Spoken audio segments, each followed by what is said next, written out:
como é que o músculo funciona e como é que ele age para a gente poder tê-lo em perfeito formato. Tá. Então, focando na contração muscular em si, né, que seria só do músculo funcionando, como é que gera força, como é que gera movimento, tem assim, a gente chama de filamentos, né? E daí tem o filamento grosso e o filamento fino. A principal proteína do filamento grosso é a miosina, que a gente chama, e aí do filamento fino nós chamamos de actina. E como eles funcionam?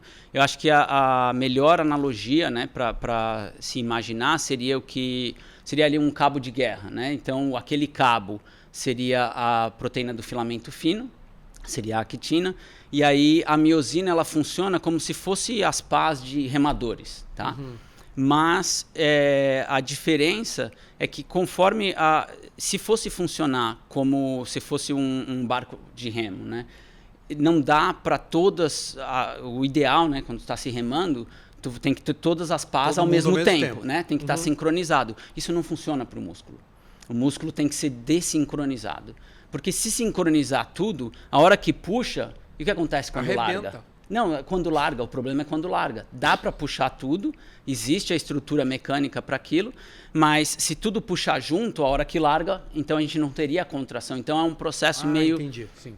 Não, é um processo meio randomizado, assim, meio estocástico, né? Então é uma coisa que não dá para definir muito bem exatamente o que está acontecendo, mas o que se sabe, né, quando tu faz uma contração máxima, isométrica, que nós vamos conversar sobre isso, mas quando tu faz uma contração máxima, não são todas as moléculas, não são todos os motores que estão engajados. É 30%, 40% só. A cada momento, eles estão meio que assim, ó...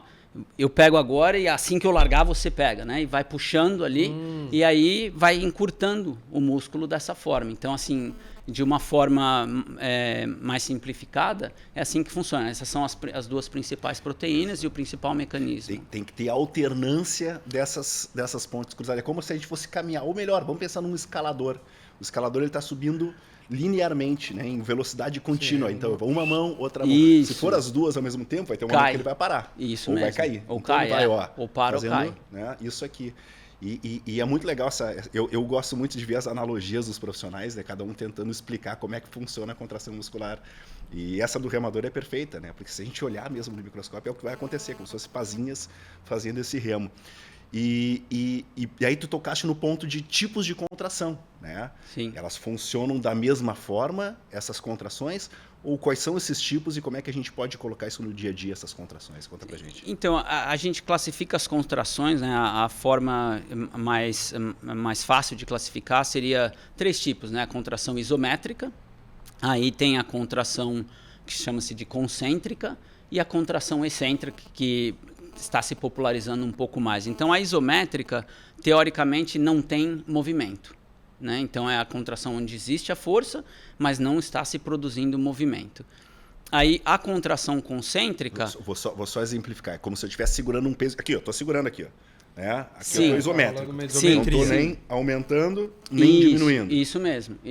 Aí é a contração isométrica. O comprimento do meu músculo está igual o tempo todo. É o tempo todo. Então, perfeito. Se estiver levantando alguma coisa pesada e segurou ou leve, não faz diferença. A sacola do supermercado. Exato. Está em isometria. Está em isometria. Teoricamente, em isometria. Para quem tem essa curiosidade lá, Léo, então a gente falou como se essas mãozinhas do escalador. Essas mãozinhas estão paradas segurando? Como é que está acontecendo lá dentro olhando no microscópio? Então, teoricamente, né, o que se prevê é que elas estão trocando. Na isometria. Na isometria. Não é parado, que existe uma troca, né? E elas têm... Por isso que às vezes, quando tu tá fazendo uma cadeirinha, por exemplo, no exercício, a perna fica tremendo.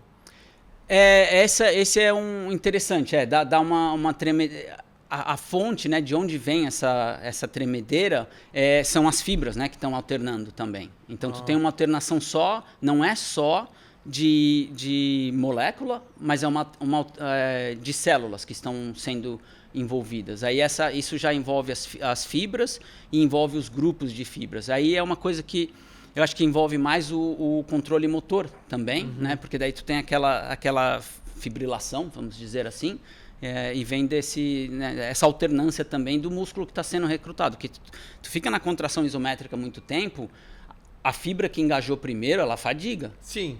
Aí a outra tem que assumir a Tá, responsabilidade. então é por isso